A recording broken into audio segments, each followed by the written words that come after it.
अच्छा बेटा, last class में हमने डिस्कस किया था पॉपुलेशन और सैंपल तक आए थे।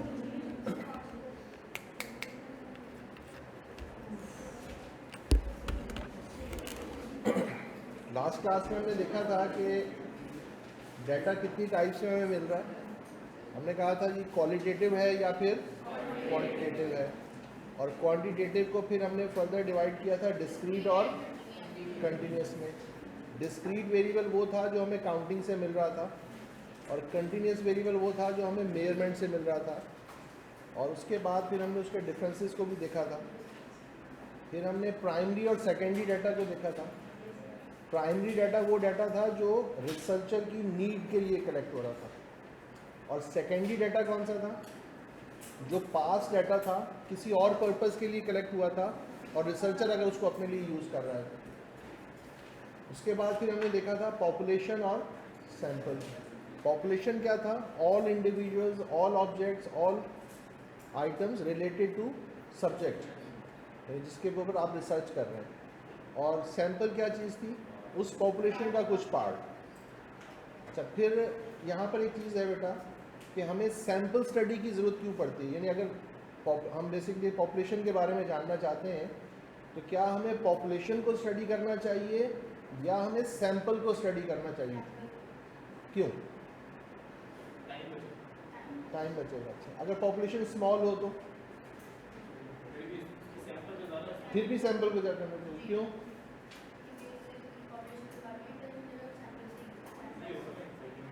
सैंपल तो पॉपुलेशन का एक पार्ट होता है, तो वो पूरी की पूरी पॉपुलेशन को तो रिप्रेजेंट कैसे करेगा वो?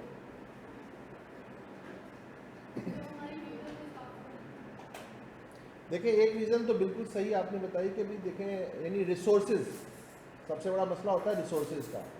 यानी अगर हम पॉपुलेशन को स्टडी करने जाएं तो पॉपुलेशन को स्टडी करने के लिए हमें रिसोर्सेज भी ज़्यादा रिक्वायर्ड है, और अगर हम सैंपल को स्टडी कर लेंगे तो हम कम रिसोर्सेज से अपना काम चला लेंगे। ये बात बिल्कुल वैलिड है आपकी। अच्छा, इसके अलावा भी कोई और रीज़न हो सकती है?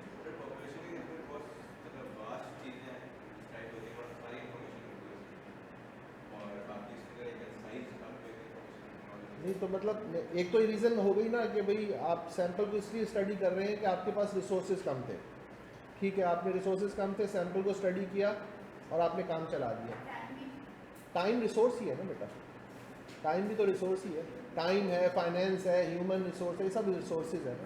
इसके अलावा भी कोई और रीज़न हो सकती है? समटाइम्स पॉपुलेशन की नेचर ऐसी होती है कि अगर आप उसको स्टडी करने जाएंगे तो वो डिस्ट्रॉय हो जाएगी, ख़त्म हो जाएगी। मिसाल के तौर पे बुलेट्स हैं। आप लोग अगर बुलेट्स बनाएं, फॉर एग्जांपल आपने 1000 बुलेट्स बना के रखी हैं और अब आप ये चेक करना चाहते हैं कि बुलेट्स चलती हैं कि नहीं, तो चला के देख लें। मतलब आपके पास रिसोर्सेज अवेलेबल हैं, आप वो 1000 बुलेट्स को फायर कर सकते हैं, कर लेंगे, तो बचेगा क्या? कुछ भी नहीं। इसी तरह खुदा ना खास्ता, अल्लाह ना करे कोई बीमार हो जाए, तो जब डॉक्टर के पास जाता है तो डॉक्टर कहता है बेटा अपना CBC करवा लो। CBC समझते हैं? कंप्लीट ब्लड कल्चर, जिसको खून का टेस्ट बोलते हैं लोग। तो अब आप चले गए आगा खान लेबॉर्ट्री में, सारा निकाल लो, अच्छे से चेक करके दे दो। कर सकते हो ना? नहीं कर सकते ना। तो अब क्या है, आपके पास रिसोर्सेज अवेलेबल हैं, लेकिन आप फिर भी पॉपुलेशन को स्टडी नहीं कर सकते। क्यों नहीं कर सकते? कि अगर आप करने जाएंगे तो बचेगा ही कुछ नहीं। यानी एक तो है रिसोर्सेज और दूसरा है नेचर ऑफ पॉपुलेशन।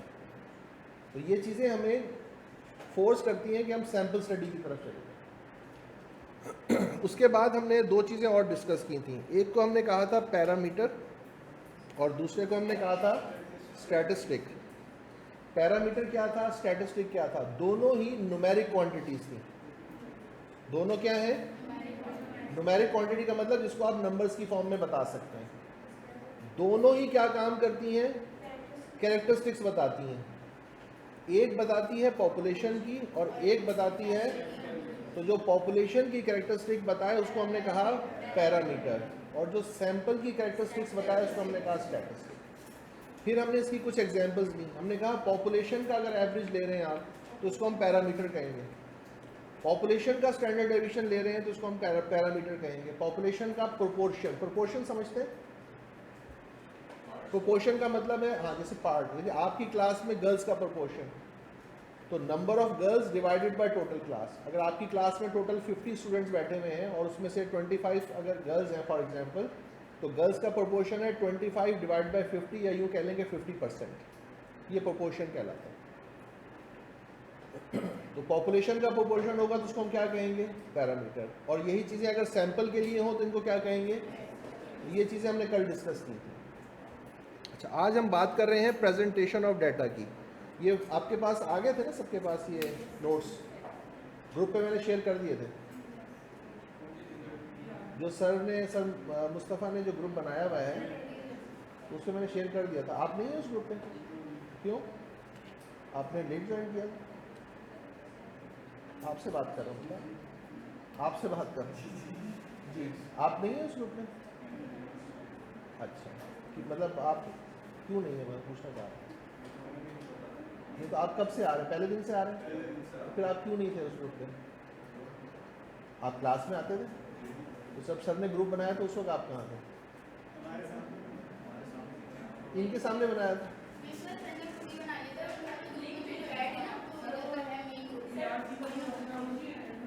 अच्छा, वहाँ से उनको वहाँ से ऐड किया था। तो बेटा आप लोग ऐड हो जाओ ना, जाके उनको बोलो आपको ऐड कर देंगे। और कौन कौन ऐड नहीं है? मतलब कोई दावतनामा थोड़ी आएगा, जाके बोलना पड़ेगा उनको, हमें भी ऐड कर दो ताकि आप लोगों को नोट्स वगैरह ये सब चीज़ें मिल जाएं। ठीक है। अच्छा, प्रेजेंटेशन ऑफ डाटा की अगर हम बात कर रहे हैं तो अब क्या है कि डाटा हमारे पास आ जाए तो प्रेजेंटेशन के अंदर जो सबसे पहले हमारे पास टाइप है वो है टेबुलर रिप्रेजेंटेशन। डाटा को टेबल्स की फॉर्म में कैसे प्रेजेंट करना है, डाटा को टेबल्स की फॉर्म में कैसे प्रेजेंट करना है। तो सबसे पहली चीज़ है, हम बात कर रहे हैं किसकी बेटा? Frequency distribution of discrete data. Discrete data कौन सा है? जो हमें काउंटिंग से मिलने वाला है। ठीक है, ये देखें बेटा, ये आपके सामने एक डाटा आ गया है। कहते हैं the following is the number of female employees in different branches of commercial banks. हमने एक कमर्शियल बैंक की डिफरेंट ब्रांचेस को विजिट किया और विजिट करने के बाद हमने वहाँ पर जाके जो चीज़ नोटिस की वो ये कि भाई यहाँ पर कितनी फीमेल एम्प्लॉइज़ काम कर रही हैं। तो जब हम पहली ब्रांच में गए और वहाँ जाकर हमने देखा तो पता चला कि वहाँ पे 2 फीमेल एम्प्लॉइज़ काम कर रही हैं, हमने नोट कर लिया अपने पास। उसके बाद दूसरी ब्रांच में गए तो वहाँ पे 4 फीमेल एम्प्लॉइज़ काम कर रही थी, तीसरी ब्रांच में गए तो 6 कर रही थी, 5वीं में गए तो 1 कर रही थी, और एंड सो ऑन। ये हमने उस कमर्शियल बैंक की जितनी भी ब्रांचेज वहाँ पे अवेलेबल थी हमारे पास, उन सबको हमने विजिट करके ये डाटा हमने कलेक्ट कर लिया। अच्छा, सबसे पहली चीज़ ये है कि number of female employees discrete data है या कंटिन्यूस डाटा है? क्योंकि हम काउंट करके बता सकते हैं कि किस ब्रांच में कितनी फीमेल एम्प्लॉइज काम कर रही हैं, तो डिस्क्रीट डाटा हो गया। तो इस डाटा के लिए हमने क्या करना है? हमने फ्रीक्वेंसी टेबल बनाना है। अच्छा, जब फ्रीक्वेंसी टेबल बनाने जाते हैं तो जो सबसे पहला काम हम ये करते हैं कि जी डाटा की रेंज फाइंड आउट करते हैं। रेंज का मतलब होता है डाटा की मिनिमम और मैक्सिमम वैल्यू का डिफरेंस। तो अगर आप मुझे आइडेंटिफाई करके बता सकें कि इसमें सबसे 1 और 10, बिल्कुल साथ साथ ही लिखे हुए। तो डाटा की सबसे छोटी वैल्यू है 0 और डाटा की सबसे बड़ी वैल्यू है 10। 0 का मतलब है कुछ ब्रांचेज ऐसी हैं जहाँ पर कोई फीमेल एम्प्लॉय काम नहीं कर रही, और 10 का मतलब है कुछ ब्रांचेज ऐसी हैं जहाँ पर 10 फीमेल एम्प्लॉयज़ भी काम कर रही हैं। और इस डाटा को हमने कन्वर्ट करना है इनटू फ्रीक्वेंसी टेबल। तो जब रेंज हमने बनाई तो ये आपके सामने हमने लिख दिया। नंबर 2 मैंने कॉलम बनाए हैं, आप लोग 3 कॉलम बनाएंगे। पहला कॉलम होगा नंबर ऑफ एम्प्लॉइज़ का, दूसरा कॉलम होगा टैली का, और तीसरा कॉलम आप बनाएंगे फ्रीक्वेंसी का। दूसरा टैली, यहाँ पे आप बनाएंगे टैली, और तीसरा कॉलम आप बनाएंगे फ्रीक्वेंसी का। रेंज है डाटा की सबसे बड़ी वैल्यू और सबसे छोटी वैल्यू का डिफरेंस।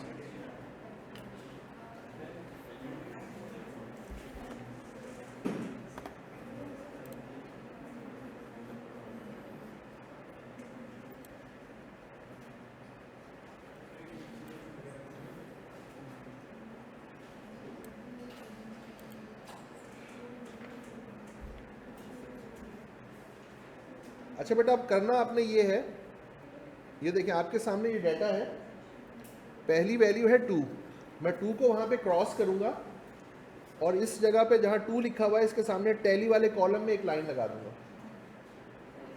इसी तरह वहाँ पे सेकंड वैल्यू है 4, 4 को वहाँ पे क्रॉस करूँगा और यहाँ 4 के आगे एक लाइन लगा दूंगा।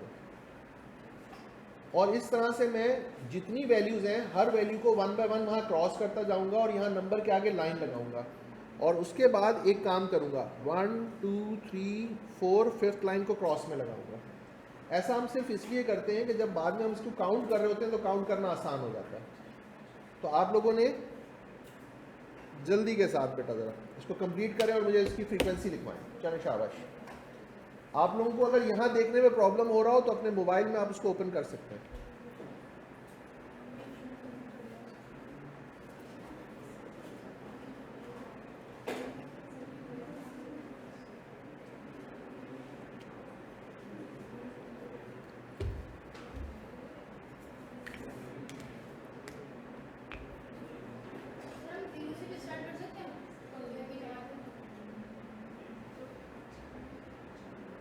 अच्छा, मैं आप लोगों को सजेस्ट ये करूँगा कि मैंने सॉफ्ट कॉपी तो आपको भेज दी है, आप इसकी एक हार्ड कॉपी भी ले लें। हाँ, ये जो मैंने आपको नोट्स भेजे हुए ना, इसकी हार्ड कॉपी ले लें तो अच्छा है, थोड़ा आसान हो जाएगा। मेरे लिए भी आसान हो जाएगा क्योंकि आप बार बार मोबाइल की तरफ देखते हैं, मसला होता है। फिर कोई कहता है जी मैं मोबाइल लाया नहीं, किसी की चार्जिंग कम होती है, किसी का इंटरनेट नहीं चल रहा होता।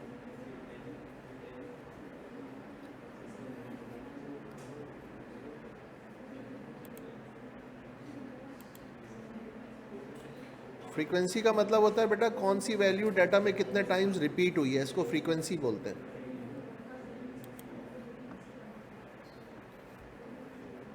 The number of times a value is repeated in the table.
बेटा नोट्स में भी थोड़ी देर में दोबारा भेज देता हूँ। मुझे बेटा आपने टैली बना के यहाँ पे फ्रीक्वेंसी यहाँ पे बनानी है, यानी आपने ये देखना है कि कौन सी वैल्यू कितनी दफ़ा डाटा में रिपीट हुई है।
हाँ बेटा, किसने कंप्लीट किया तो मुझे लिखवा दो।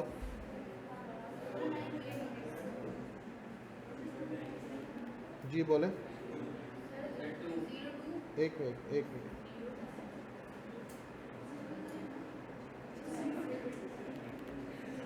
फर्स्ट फ्रीक्वेंसी है 2, 8,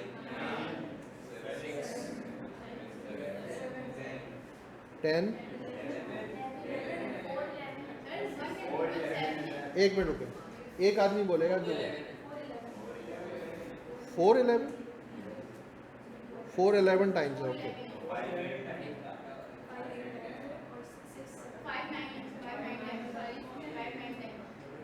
आप बोलो, एक मिनट रुक जाओ बेटा, आप बोलो। क्या बोल रहे हो बेटा? मुझे 5 की फ्रीक्वेंसी बताओ। 8 बेटा, एक है। हाँ बोलो। 6, 3।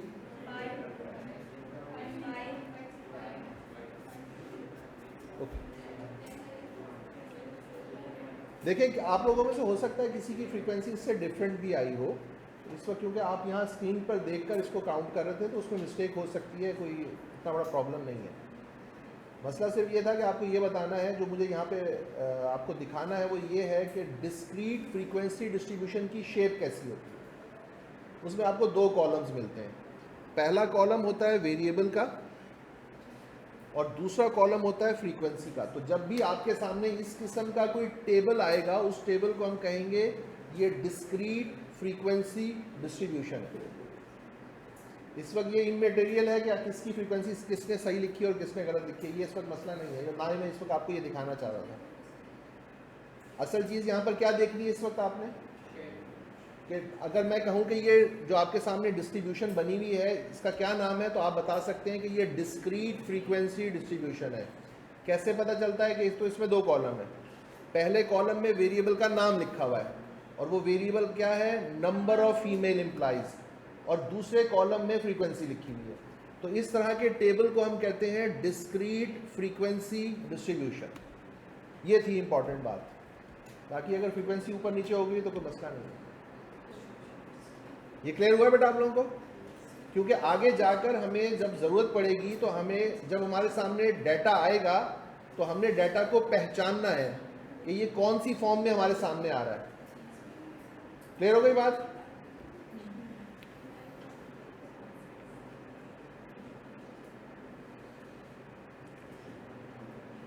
ओके बेटा, अब हम देखने जा रहे हैं दूसरा हमारा वेरिएबल टाइप कौन सा था, continuous frequency distribution. Continuous variable कौन सा होता है, जो हमें मेजरमेंट से मिलता है। तो जब इस टाइप ऑफ वेरिएबल के लिए हम फ्रीक्वेंसी डिस्ट्रीब्यूशन बनाने जाते हैं तो उसके लिए हम नॉर्मली क्लासेस को यूज़ करते हैं। डिस्क्रीट वेरिएबल के लिए भी यूज़ कर सकते हैं क्लासेस को, लेकिन उस वक्त जब उसकी रेंज बहुत ज़्यादा हो। यानी जो पहले वाला हमारा क्वेश्चन था, जो उससे पहले हमने किया, वहाँ रेंज बहुत कम थी, सिर्फ 0 से 10 तक की रेंज थी। लेकिन फ़र्ज़ करें अगर वहाँ पे 0 से 60 तक की रेंज होती, तब हम 0 से लेकर 60 तक के नंबर्स नहीं लिखते, फिर उसको क्लासेस में कन्वर्ट कर लेते। और जो आपका कंटिन्यूस वेरिएबल होता है उसके लिए तो हम बनाते ही क्लासेस हैं। ठीक हो गया? अच्छा, अब उसने क्या किया है, उसने आपको एक क्लासेस खुद बना कर दे दिए हैं। यहाँ पर कितने कॉलम नज़र आ रहे हैं आपको? आपने 7 बनाए। पहला है क्लास लिमिट्स, दूसरा बनेगा टैली, फिर frequency, class boundary, class mark, relative frequency और क्यूमुलेटिव फ्रीक्वेंसी। 7 कॉलम बना लें।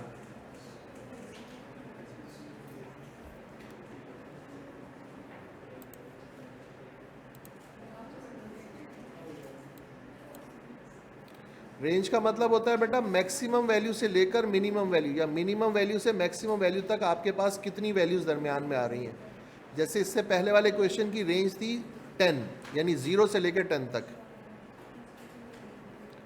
टैली में बेटा मैं अभी आपको बताने लगा हूँ, आप ज़रा देखें। पहले कॉलम्स बना लें, फिर मैं आपको बताता हूँ क्या करना है।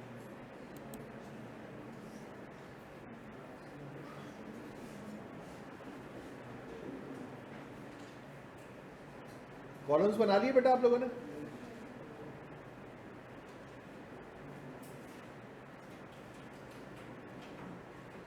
पहला कॉलम है क्लास लिमिट्स, दूसरा है tally, then frequency, class boundaries, class mark, relative frequency और फिर क्यूमुलेटिव फ्रीक्वेंसी।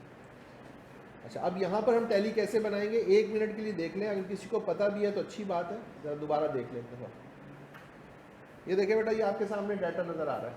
तो फर्स्ट ऑब्जर्वेशन क्या है 23, हम यहाँ 23 को क्रॉस करेंगे और उसके बाद 23 हमें मिलता है 20 और 29 की रेंज में, तो हम इसके सामने एक लाइन लगा लेंगे। यानी अब पहले तो हम एग्जैक्ट वैल्यू ढूंढ रहे थे, अब हम उसको रेंज के अंदर ढूंढेंगे।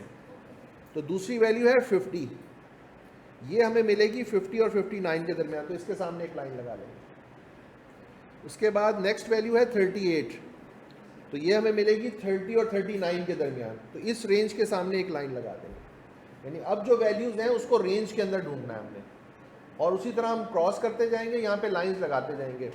फर्स्ट, सेकंड, थर्ड, फोर्थ और फिफ्थ लाइन को क्रॉस में लगाएंगे। बिल्कुल वही काम करेंगे जो पहले था, पहले एग्जैक्ट वैल्यू ढूंढ रहे थे, अब क्या ढूंढेंगे, रेंज ढूंढेंगे। और उसी तरह आप जो है टैली बनाकर फ्रीक्वेंसी के कॉलम तक एक दफ़ा आ जाएं और फिर हम आगे चलते हैं। ये देखें, ये आपके सामने ऑब्जर्वेशन आ गई। क्लास लिमिट्स बेटा 10 से 19 और लास्ट है 70 से 79 तक, 10, 19, 20, 29 and so on.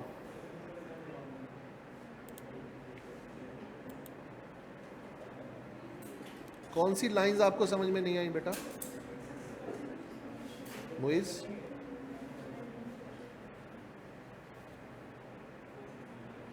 Range check कर लिया आपने 10 से 19, और अब आपके सामने ये डाटा आ गया बेटा।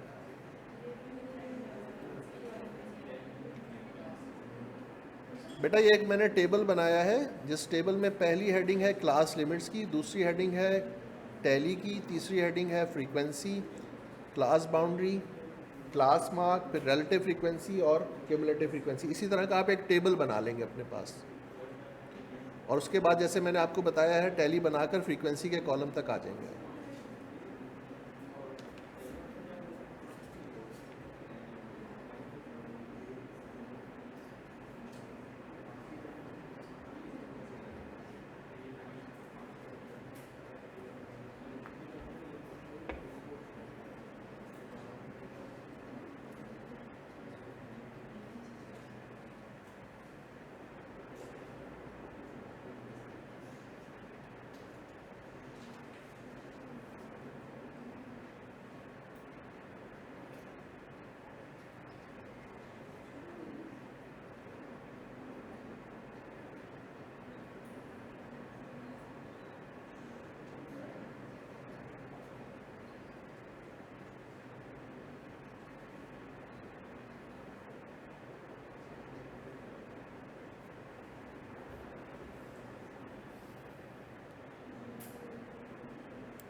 हमजा बेटा हमने ये करना है कि जो ऊपर जैसे आपको नंबर नजर आया ना, जैसे फॉर एग्जांपल फर्स्ट नंबर था, टैली के बाद आपने उनको काउंट करके फ्रीक्वेंसी के कॉलम में लिख लेना।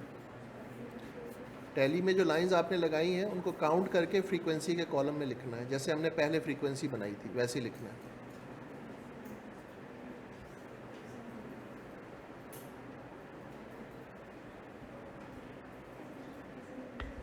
नहीं बेटा, फ्रीक्वेंसी के कॉलम में, ओनली फ्रीक्वेंसी।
डन।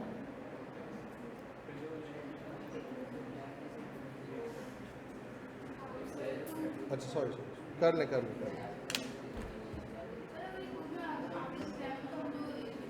नहीं आएगा, एग्जाम में नहीं आएगा, मैंने मना कर दिया। आप बेफिक्र करो, नहीं पूछेगा। बेटा मेरी बात सुने, आपने स्टैट्स पहले पढ़ी थी, सबने नहीं पढ़ी थी। मैं गुजारिश करता हूँ, लेकिन कुछ चीज़ें होती हैं जिसमें बेसिक्स हम सबको बताते हैं। जब ये बेसिक्स बता रहे हैं ना, अभी तो आपको टाइम लगेगा। हम हो सकता है एक क्वेश्चन 10 मिनट में करें, 15 मिनट में करें, क्योंकि मैंने आपको उसकी एक एक चीज़ बतानी है। जब एक दफ़ा हम एक टॉपिक कंप्लीट कर लेंगे, फिर उससे रिलेटेड MCQs की तरफ जाएंगे। तो इस तरह आहिस्ता आहिस्ता चीज़ें चलेंगी, ठीक है? ये मकसद है।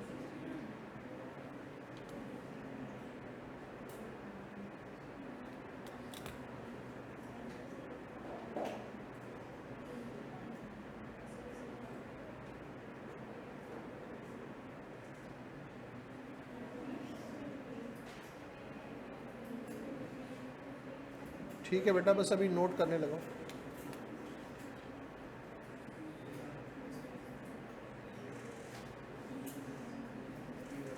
हाँ भाई लिख ले, चलो लिखवाए फ्रीक्वेंसी 2 4 7 10 16 8।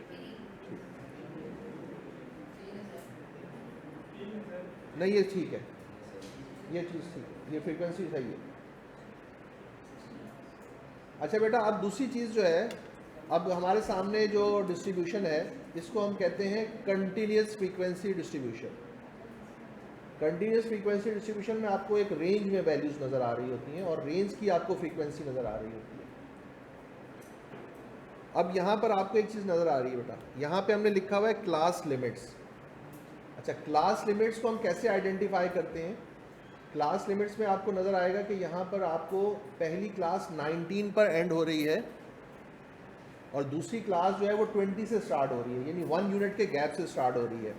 तो जब आपको एक क्लास और दूसरी क्लास में गैप नज़र आता है, तो इसका मतलब होता है कि ये क्लास लिमिट्स हैं। और जब हम इस गैप को ख़त्म कर देते हैं तो फिर वो बन जाती हैं क्लास बाउंड्रीज। अच्छा, क्लास बाउंड्री क्या चीज़ होती है, किसी को मालूम है?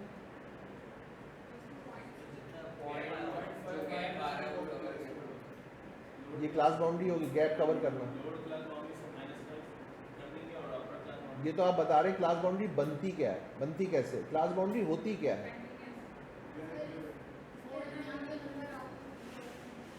कवर करना तरीका है, मैं पूछ रहा हूँ होती क्या है। मैं आपसे पूछ रहा हूँ क्लास बाउंड्री क्या चीज़ है, तो आप कहेंगे जी 0.5 प्लस कर दो, 0.5 माइनस कर दो। ये तो आप बता रहे बंद कैसे रही है। सुने, इसको अपने पास नोट भी कर लें। देखिए बेटा, क्लास बाउंड्री जो है ना, वो एवरेज होती है, पहले समझ लें फिर लिख लीजिएगा। ये क्या होती है? एवरेज होती है। किसकी? फर्स्ट क्लास की अपर और सेकंड क्लास की लोअर लिमिट का। ये देखें, मेरे पास फर्स्ट क्लास है ये 10 से 19, मेरे पास सेकंड क्लास है 20 से 29।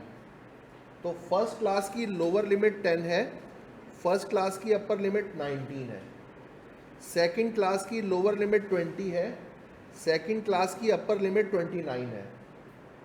तो क्लास बाउंड्री क्या है?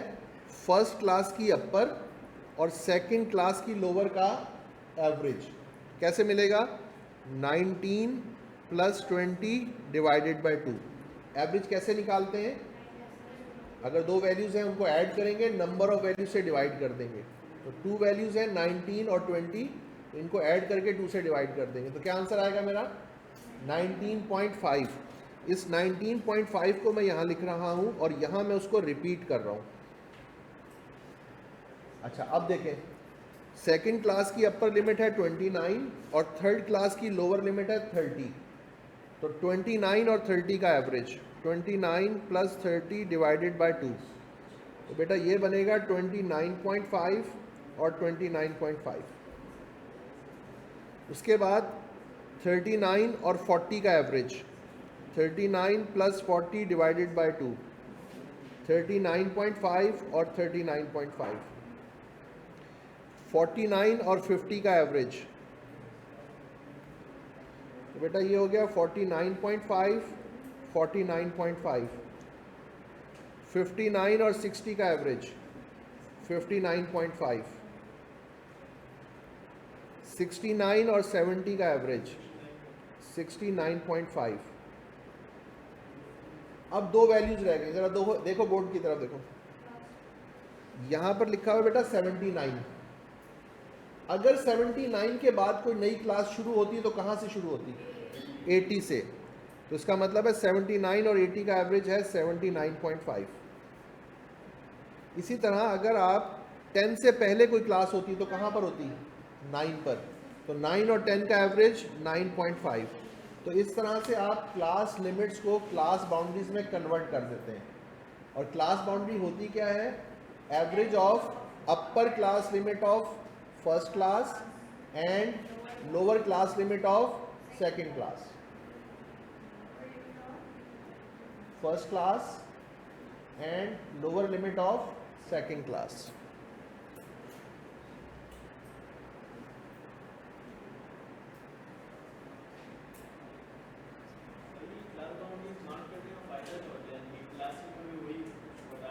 नहीं, क्लास लिमिट जो है वो उसमें डिसकंटिन्यूटी होती है ना, यानी 19 पे एंड हो रही है और फिर दरमियान में गैप है और फिर स्टार्ट हो रहा है।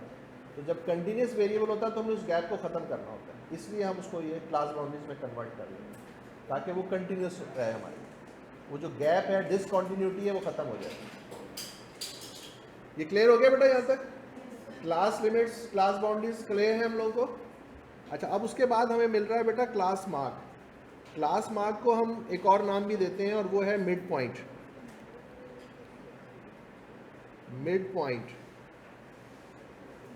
एक और नाम भी होता है इसका, मिड क्लास। अच्छा, मिड पॉइंट या मिड क्लास क्या होता है? ये किसी क्लास का एवरेज होता है। जैसे ये जो हमारे पास पहली क्लास है, इसको थोड़ा क्लियर कर लेते हैं यहां से। देखिए बेटा, पहली क्लास में लोअर लिमिट है 10 और अपर लिमिट है, तो इस क्लास का अगर मुझे एवरेज लेना हो तो 10 plus 19 divided by 2 14.5। First class है ना, ये वाली फर्स्ट क्लास है, ये लोअर लिमिट है, ये अपर लिमिट है। मुझे इन दोनों का मिड पॉइंट चाहिए, तो कैसे मिलेगा? इन दोनों को प्लस करूंगा, डिवाइड बाय 2 कर दूंगा। अच्छा, अब ये सेकंड क्लास है बेटा। सेकंड क्लास की लोअर लिमिट है 20, अपर लिमिट है 29, तो इसका एवरेज कैसे बनेगा? 20 plus 29 divide by 2 24.5। Third class है बेटा 30 और 39, तो 30 प्लस 39 डिवाइडेड बाय 2 34.5। तो अब अगर आप चेक करें तो हर जगह पर 10 का ही गैप आ रहा है, तो जब गैप सेम हो तो वही गैप मैं यहाँ पर ऐड कर सकता हूँ, यानी 10 यूनिट्स का। 44.5, 54.5, 64.5 एंड 74.5। ये बेटा हमने बना लिए मिड पॉइंट्स।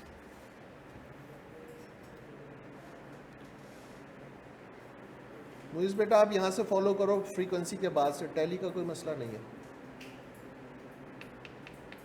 मिड पॉइंट आपको समझ में आया बेटा? अच्छा, मिड पॉइंट जो है वो क्लास इंटरवल से भी बनाए जा सकते हैं और क्लास बाउंड्री से भी बनाए जा सकते हैं। दोनों केसेस में सेम आंसर आता है। ये देखिए, हमने 10 प्लस 19 डिवाइडेड बाय 2 किया था, 10 प्लस 19 डिवाइड बाय 2, तो हमारा आंसर आ रहा था 14.5। अगर हम 9.5 और 19.5 को ऐड करके डिवाइड बाय 2 करें तब भी हमारा आंसर सेम आएगा, चेक कर लें। तो क्लास जो है, क्लास मार्क जो है वो क्लास लिमिट से भी बन सकता है, क्लास बाउंड्री से भी बन सकता है। दोनों केसेस में आंसर सेम आएगा आपका। ठीक है बेटा? क्लास मार्क तक हमें क्लियर है?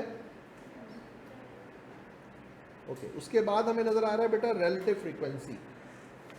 अच्छा, रिलेटिव फ्रीक्वेंसी का मतलब है इस पर्टिकुलर क्लास की frequency relative to the total. Total में ये कितने परसेंट बनता है? तो हमारे पास जो पहली क्लास है उसकी फ्रीक्वेंसी है, और इसका जब अगर हम टोटल करें, सम ऑफ एफ निकालें फ्रीक्वेंसी का टोटल, तो वो आ रहा है 50। चेक कर लें आप, 50 नहीं है? फ्रीक्वेंसी का टोटल करें, फ्रीक्वेंसी का टोटल है 50 और फर्स्ट क्लास की फ्रीक्वेंसी है 2। तो जब हम इसकी रिलेटिव फ्रीक्वेंसी निकालेंगे तो वो है 2 डिवाइडेड बाय टोटल, यानी उस क्लास की frequency divided by total frequency. तो क्या आंसर आ रहा है बेटा? 0.04, या हम कह सकते हैं 4%। यानी फर्स्ट क्लास की जो फ्रीक्वेंसी है वो टोटल फ्रीक्वेंसी का 4% बन रही है। इसे हम कहते हैं रिलेटिव फ्रीक्वेंसी। सेकंड क्लास की फ्रीक्वेंसी है बेटा, क्या है? 4, और टोटल कितना है? 50। बेटा ये बनेगा 0.08। तो सेकंड क्लास की फ्रीक्वेंसी जो है वो टोटल का कितने परसेंट बन रही है? 8% बन रही है। बेटा मिड पॉइंट होता है lower limit plus upper limit divide by 2। Hamza, lower limit plus upper limit divided by 2। जैसे 10 प्लस 19 डिवाइडेड बाय 2 था 14.5। 20 plus 29 divide by 2 24.5।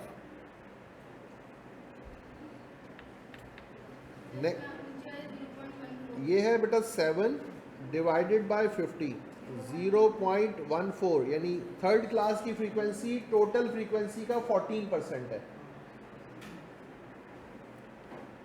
10 divided by 50, 0.2। 16 divided by 50, 32। 8 divided by 50, और लास्टली हमारे पास है 3 डिवाइडेड बाय 50, 0.06। याद रखिएगा relative frequency का total हमेशा 1 आता है। रिलेटिव फ्रीक्वेंसी का टोटल हमेशा, अगर 1 नहीं आ रहा तो इसका मतलब है आपसे या तो कोई राउंडिंग में कोई मसला हो गया या कोई वैसे मिस्टेक हो गई, तो उसको चेक कर लें। 1 से ज़्यादा भी नहीं आएगा, 1 से कम भी नहीं आएगा। तो रिलेटिव फ्रीक्वेंसी का total, sum of relative frequency, ये होता है बेटा इक्वल्स टू 1।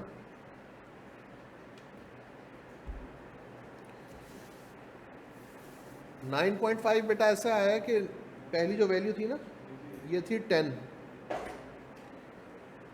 हमजा, इस 10 से पहले अगर कोई वैल्यू होती तो कौन सी होती बेटा? 9 होती ना। तो 9 और 10 का एवरेज 9.5। बेटा रिलेटिव फ्रीक्वेंसी तक क्लियर है हम सबको?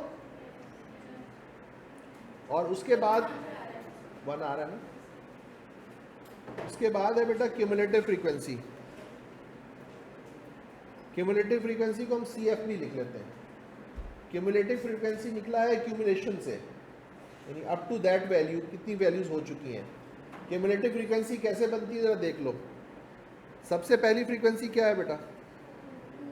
इसको यहां पर एज इट इज लिख लो।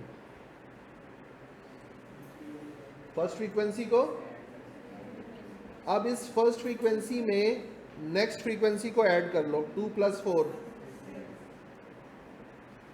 तो हम ये कह रहे हैं सेकंड क्लास तक की जो एक्यूमुलेटेड फ्रीक्वेंसी है वो 6 है। अब इस 6 में नेक्स्ट वैल्यू को ऐड करो बेटा, कितना हो जाएगा? तो हम कहते हैं थर्ड क्लास तक टोटल फ्रीक्वेंसी 13 हो चुकी है। अब इस 13 में 10 को ऐड करेंगे, 23। इस 23 में नेक्स्ट फ्रीक्वेंसी को ऐड करेंगे, 39 में नेक्स्ट फ्रीक्वेंसी को ऐड करेंगे, और इस 47 में नेक्स्ट फ्रीक्वेंसी को ऐड करेंगे। याद रखिएगा क्यूमुलेटिव फ्रीक्वेंसी की जो फाइनल वैल्यू है ना, वो सम ऑफ एफ के इक्वल आनी चाहिए। अगर इसके इक्वल आ रही है तो इसका मतलब है आपने सही ऐड किया है, कहीं मिस्टेक नहीं की है। ये है बेटा क्यूमुलेटिव फ्रीक्वेंसी। कैसे बनेगी? First frequency as it is, और फिर उसमें नेक्स्ट फ्रीक्वेंसी को ऐड करें और लिखते जाएं, और फिर जो आपके पास आंसर आ रहा है उसमें नेक्स्ट फ्रीक्वेंसी को ऐड करते जाएं लिखते जाएं, ऐड करते जाएं लिखते जाएं। कुछ समझ तो नहीं आ गया बेटा? अच्छा,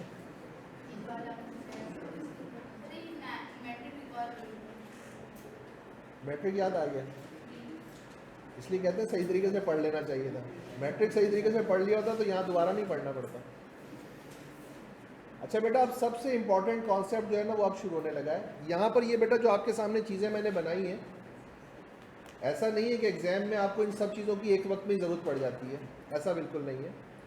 मैंने क्या काम किया, एक ही टेबल लिया है, उससे आपको ये सब कुछ बनाना सिखा दिया। तो कहीं पर हमें मिड पॉइंट की ज़रूरत पड़ेगी, कहीं हमें रिलेटिव फ्रीक्वेंसी की ज़रूरत पड़ेगी, कभी हमें क्यूमुलेटिव फ्रीक्वेंसी की ज़रूरत पड़ेगी, कभी हमें मिड पॉइंट की ज़रूरत पड़ेगी। तो जिस चीज़ की उस वक्त ज़रूरत पड़ेगी वो बना लेंगे। उसका बनाने का तरीका मैंने आप लोगों को बता दिया। ठीक हो गया एक चीज़। अच्छा, अब इसमें एक और चीज़ होती है जिसको हम कहते हैं साइज ऑफ क्लास इंटरवल। क्या कहते हैं बेटा? Size of class interval. इसको सिंबॉलिकली हम लिखते हैं एच। और ये होता क्या है बेटा? अपर class boundary minus lower class boundary. Size of class interval को सिंबॉलिकली लिखते हैं एच। कुछ बच्चे इसको हाइट ऑफ क्लास पढ़ते हैं, ये हाइट ऑफ क्लास नहीं होता, ये क्या होता है? Size of class interval. अच्छा, ये मिलता कैसे हमें? किसी भी क्लास का साइज ऑफ क्लास इंटरवल निकालने के लिए हमें दो चीज़ों की ज़रूरत पड़ती है, उस क्लास की अपर क्लास बाउंड्री और उस क्लास की लोअर क्लास बाउंड्री। अपर क्लास बाउंड्री में से लोअर क्लास बाउंड्री को आप सब्ट्रैक्ट कर दें तो आपको साइज ऑफ क्लास इंटरवल मिल जाएगा। यानी अगर आप देखना चाहें कि ये जो क्लास है आपके पास, ये वाली, इस क्लास का साइज ऑफ क्लास इंटरवल क्या है, तो क्या करेंगे? 79.5 में से 69.5 को आप सब्ट्रैक्ट कर देंगे। 79.5 माइनस 69.5 इक्वल्स टू, तो साइज ऑफ क्लास इंटरवल क्या आ गया बेटा? 10 आ गया। Upper class boundary minus lower class boundary. अच्छा, size of class interval class limit से भी मिल सकता है। Size of class interval class limit से भी मिल सकता है, लेकिन वहां पर आप क्या करेंगे? वहां पर आप डिफरेंस लेंगे कुछ यूं, ऐसे। कोई सी भी दो सबसीक्वेंट, या यूं करें कोई सी भी दो कंसेक्टिव लोअर या कंसेक्टिव अपर का डिफरेंस। ये देखें, ये दोनों लोअर है ना, ये भी लोअर है, ये भी लोअर है, लेकिन कंसेक्टिव है, यानी एक के बाद दूसरी क्लास है। या फिर आप यूं भी कर सकते हैं, कंसेक्टिव अपर का डिफरेंस। अगर क्लास लिमिट से निकालना हो तो वर्टिकल डिफरेंस लें, क्लास बाउंड्री से निकालना हो तो हॉरिजॉन्टल डिफरेंस लें। नहीं समझ में आई बात? शक्ल बता देती है कि बात सही है, कोई मसला नहीं, यूँ हो जाती है एकदम, शक्ल का एक्सप्रेशन चेंज हो जाते हैं। खैर कोई बात नहीं। देखो बेटा, एच निकालना है, एच का मतलब साइज ऑफ क्लास इंटरवल। अब सवाल ये है कि आप यूज़ क्या करना चाहते हैं, क्लास बाउंड्री या क्लास लिमिट? आप क्या यूज़ करना चाहते हैं? Class boundary. तो फिर अपर क्लास बाउंड्री में से लोअर क्लास बाउंड्री को माइनस करें, यानी इस तरह से डिफरेंस लें, इस तरह से। अच्छा, आप कहते हैं नहीं मुझे क्लास बाउंड्री को यूज़ नहीं करना, मैं तो क्लास लिमिट को यूज़ करना चाहती हूँ। तो फिर अब डिफरेंस यूँ लें, वर्टिकल। जब आप वर्टिकल डिफरेंस ले रहे होंगे तो आप कंसेक्टिव क्लासेस, कंसेक्टिव लोअर या कंसेक्टिव अपर का डिफरेंस लेंगे। ठीक है, क्लियर हो गया बात? अब बेटा एक सबसे इंपॉर्टेंट चीज़ है, और ये समझ लें कि आपका एग्जाम क्वेश्चन आ गया आपके सामने। अब इम्तिहान है उन लोगों का जिन लोगों को लगता है कि उनको स्टैट्स बहुत आती है।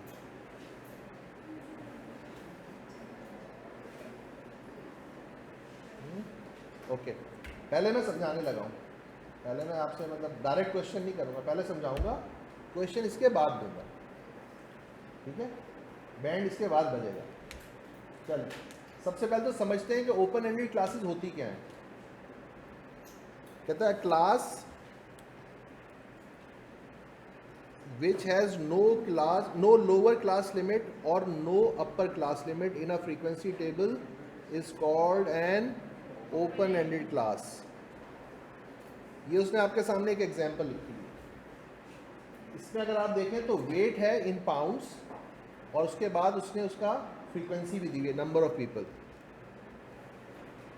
अच्छा, पहली क्लास को अगर आप देखें तो वहां लिखा हुआ है बिलो 110, यानी 110 पाउंड से कम वाले जितने भी लोग थे वो इस क्लास के अंदर उन्होंने लिख लिए। अब 110 से कम लिखा हुआ है, लोअर लिमिट कुछ बताइए कहां तक? नहीं बताई ना।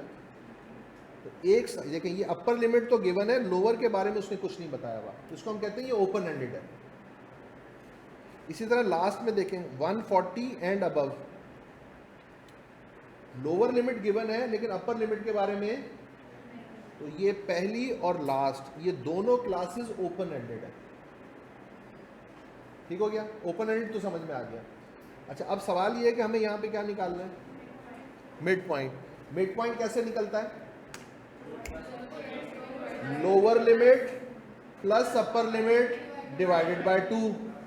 तो यहाँ तो मैं निकाल लूँगा, लोअर भी है अपर भी है, ऐड करूँगा डिवाइड बाय 2 कर लूँगा, यहाँ भी आ जाएगा यहाँ भी आ जाएगा। मसला कहाँ आएगा? पहली में और लास्ट में। ऐसा ही है? अच्छा, कैसे?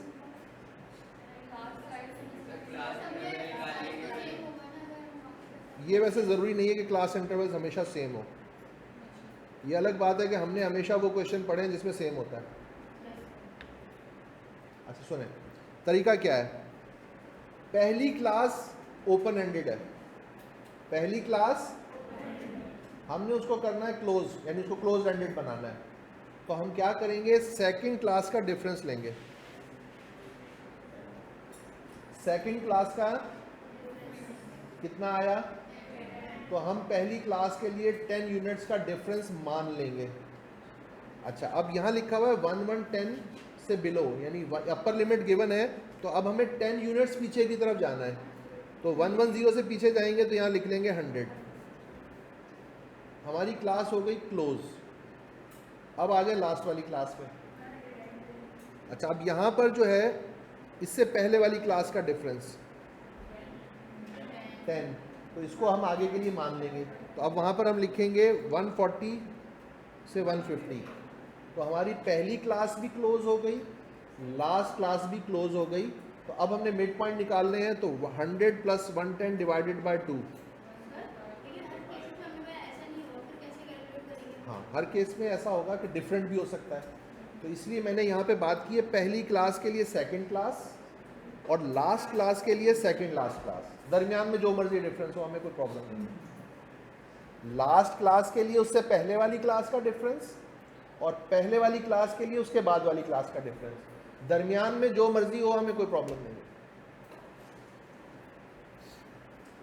ये होगा बेटा 115, 125, 135 और ये हो जाएगा 145। बन गया? कोई प्रॉब्लम, कोई मुश्किल तो मैं एक्सप्लेन कर सकता हूँ, अदरवाइज फिर मैं आप क्वेश्चन लिखने लगा हूँ।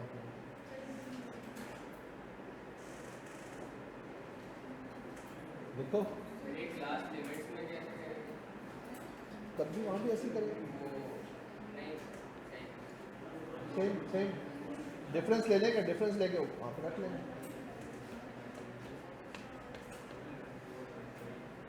लिख दो बेटा क्वेश्चन, लिखो, चले।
जी बेटा।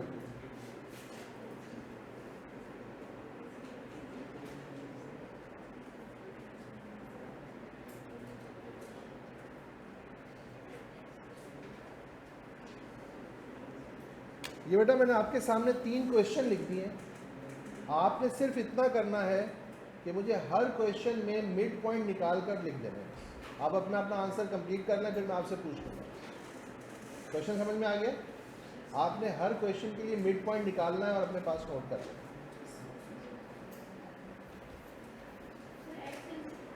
एक्स का मतलब मिड पॉइंट।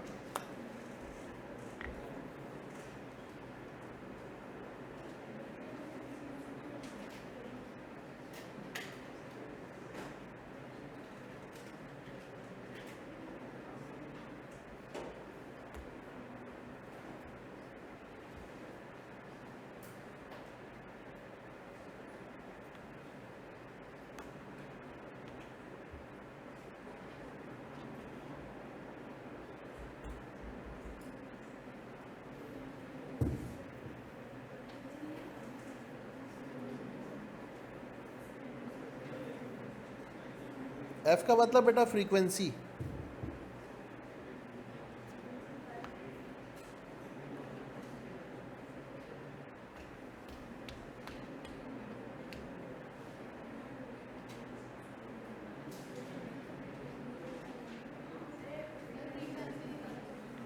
फ्रीक्वेंसी की ज़रूरत नहीं है, मुझे सिर्फ मिड पॉइंट निकालना है बस, फ्रीक्वेंसी की ज़रूरत नहीं है। आपने सिर्फ मिड पॉइंट कैलकुलेट करके अपने पास नोट करना है और मुझे आंसर बता देना।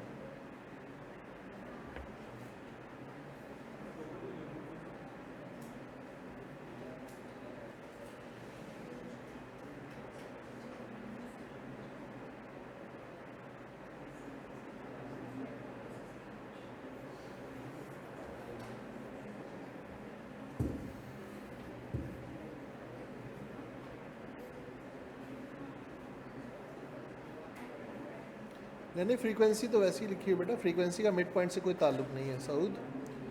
आपने लोअर लिमिट और अपर लिमिट को ऐड करके डिवाइड बाय 2 करना है बस।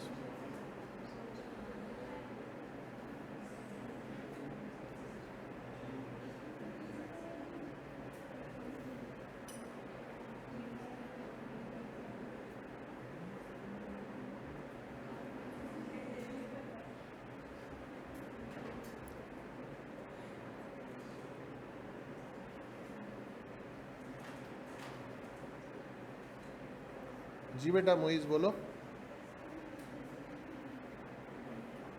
जी बेटा अंडर 0 लिखा हुआ है।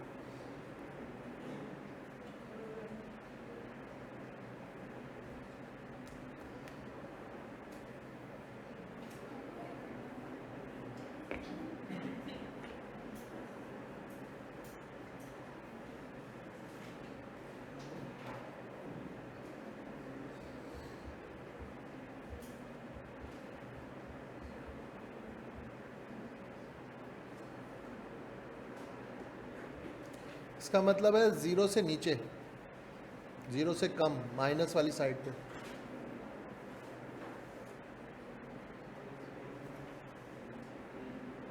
डन बेटा? हाँ भाई, लिखना शुरू करें। लास्ट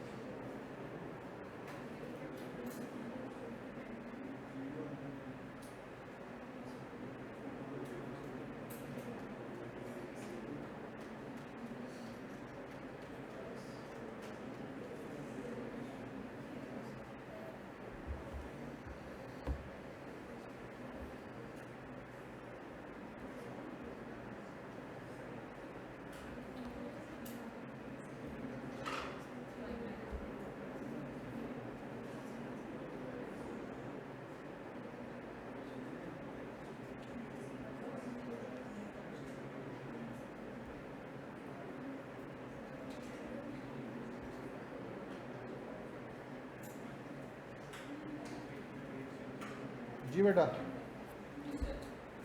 करें शुरू? ओके, क्वेश्चन नंबर 1 कौन आंसर करना चाहता है पहले? बोले -5, 5, 15, 25। अच्छा, किसी का आंसर अगर इससे डिफरेंट है तो मैं यहाँ लिख सकता हूँ, आप बता देंगे मैं लिख दूंगा। सबका यही आंसर है? ओके, क्वेश्चन नंबर 2, आप बताइए क्या लिखेंगे आप?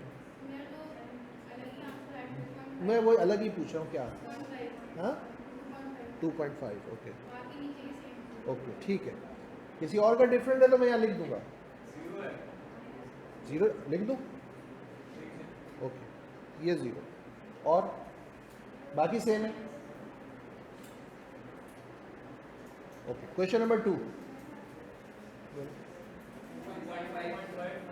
2.5, 7.5, किसी का इससे डिफरेंट है तो मैं लिख सकता हूँ यहाँ पे। ये उन्होंने बताया, वो मैंने यहाँ लिखा है। आपका डिफरेंट है तो मैं यहाँ लिख दूंगा, जैसे यहाँ पे मैंने ये 3 वैल्यूज लिखी हैं। अभी चेक तो हम बाद में करेंगे सही क्या है और गलत क्या है। यही है आप लोगों का आंसर? आप बताइए। 7.5 लिख देते हैं यहाँ पे। अच्छा, उसके बाद आ जाए बेटा क्वेश्चन नंबर 3 पर। -0.5, 2.5, 7 एंड 12। किसी का इससे डिफरेंट हो तो मैं लिख सकता हूँ। आप कह रहे हैं जी 1, जी बेटा 0.5, और किसी का?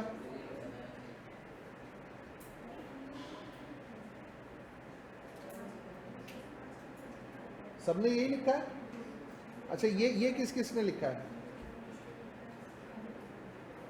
मेरा एक और आ रहा है। आप बोलिए, मसला क्या है? -0.75। आपको किसने कहा कि आपका आंसर नहीं लिखा जाएगा? लिखा जाएगा, -0.75, 0.75, ठीक है। और किसी का बेटा इससे डिफरेंट है तो मैं लिखूंगा यहाँ पे, आप परेशान है जी? सॉरी, बोलो। -1.5, ओके, ठीक है। और कुछ? अच्छा, अब जिन लोगों का ये आंसर है, ये ओके, जिन लोगों का -0.75 है, जिन लोगों का -0.5 है, अब हाथ ही नहीं खड़ा कर रहे, यूं कर रहे हैं सब। क्यों परेशान क्यों? अच्छा, जिन लोगों का ये 1 है और जिन लोगों का 0.5 है, तो बाकी लोग कहाँ हैं? बाकी लोग कहाँ हैं? अब वो देख रहे हैं जहां सही होंगे फौरन वहां पे हाथ खड़ा कर लेंगे। ओके भैया, हाँ, लास्ट वाला आप करें। आपको किसने रोका है? जल्दी बेटा, ये डिजाइन बनाने की जरूरत नहीं है, आंसर निकालो बस।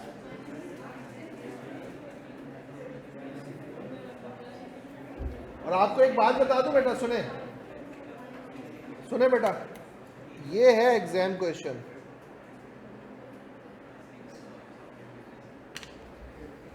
यही था एग्जाम क्वेश्चन जिसमें इतने सारे आंसर आए। अभी बात करते हैं, वो अटेंड करना चाह रहे हैं, मैं कहा आप अटेंड करें, उसके बाद डिस्कस करते हैं। अभी भी बहुत सारे लोग दरमियान में यूं हैं, हाथ नहीं खड़ा करते, पता नहीं क्यों घबराते हो। कोई बात नहीं, गलत होगा तो क्या होगा?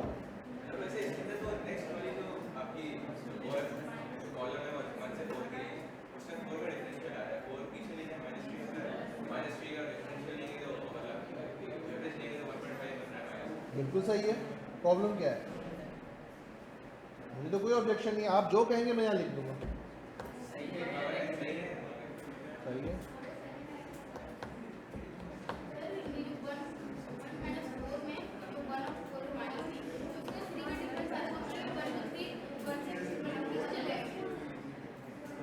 यही समझा था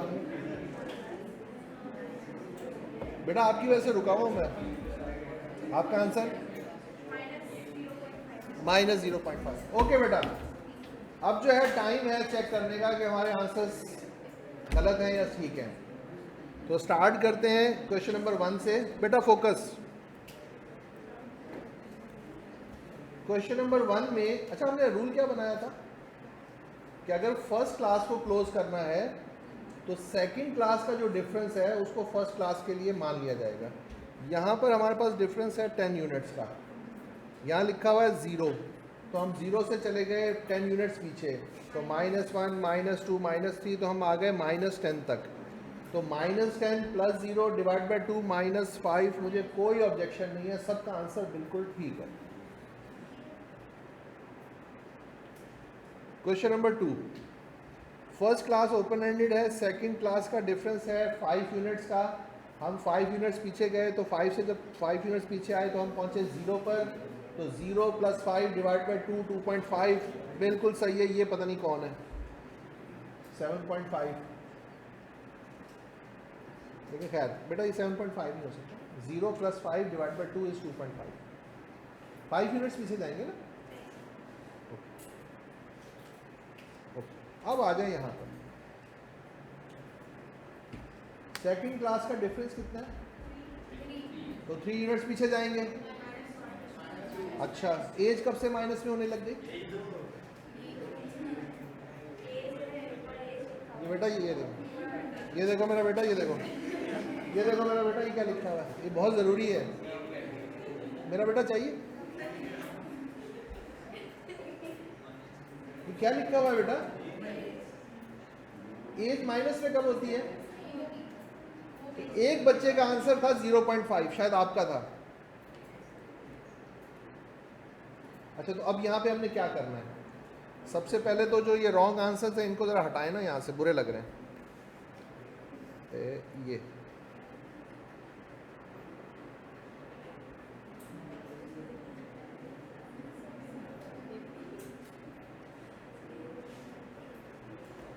बेटा हमारा आंसर होना चाहिए 0.5। अच्छा, अब यहाँ पे अब इसको ज़रा समझ लेते हैं। देखो बेटा, सबसे पहली चीज़ तो ये है कि यहाँ पे डिफरेंस है 3 यूनिट्स का, हमें 3 यूनिट्स पीछे जाना था, लेकिन प्रॉब्लम ये है कि यहाँ पे क्या लिखा हुआ है, तो जब एज है तो एज के बारे में हमें मालूम है ये नेगेटिव नहीं हो सकती। अब यहाँ 3 का क्या 30 का भी डिफरेंस होता, तब भी हम 0 पे जाके रुक जाएंगे। तो 0 + 1 / 2 = 0.5। अब आप यहाँ पर पूछ सकते हैं या कह सकते हैं कि भाई यहाँ पे आप माइनस में क्यों चले गए थे? नहीं, रेंज तो की बात नहीं है। यहाँ पे बेसिकली क्या लिखा हुआ है? वेरिएबल का नाम नहीं लिखा हुआ, वेरिएबल का नाम। तो अब यहाँ से बेटा हमारा वर्किंग रूल ये बना कि हमें फर्स्ट क्लास को अगर क्लोज करना है तो सेकंड क्लास का डिफरेंस उसके लिए मान लेंगे।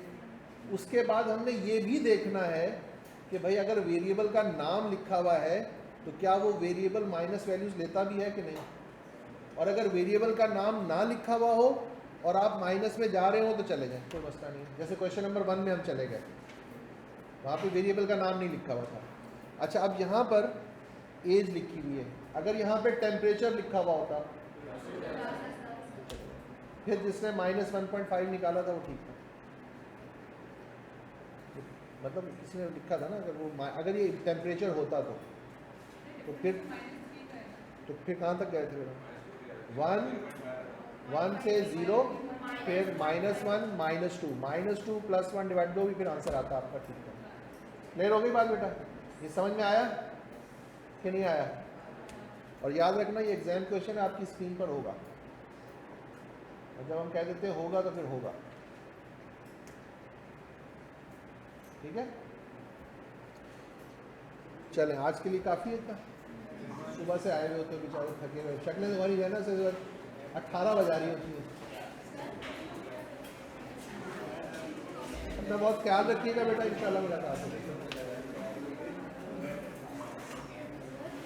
एक मिनट बेटा, माइनस में इसलिए गई ना कि आपको जब मैंने कहा <0, तो 0 से लेस की तरफ जब चलेंगे तो -1 -2 -3 एंड सो ऑन, तो -10 तक चले गए। ठीक है।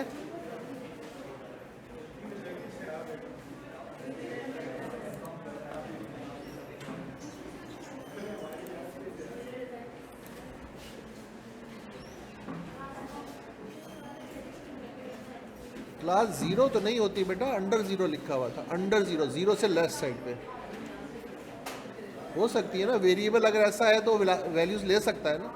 अगर यहाँ टेम्परेचर लिखा हुआ हो तो टेम्परेचर -10 से 0 तक हो सकता है ना, क्या नहीं हो सकता?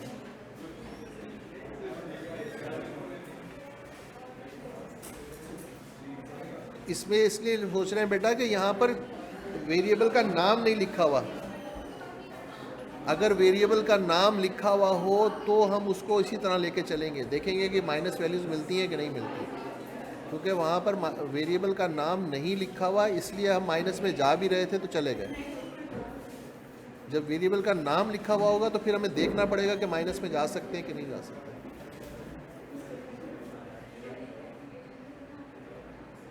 ठीक हो गया जी? सर जैसे कि अगर डिफरेंस यहाँ पे -2 सपोज करें, हाँ बोलो। सर जैसे कि अभी टेम्परेचर की बात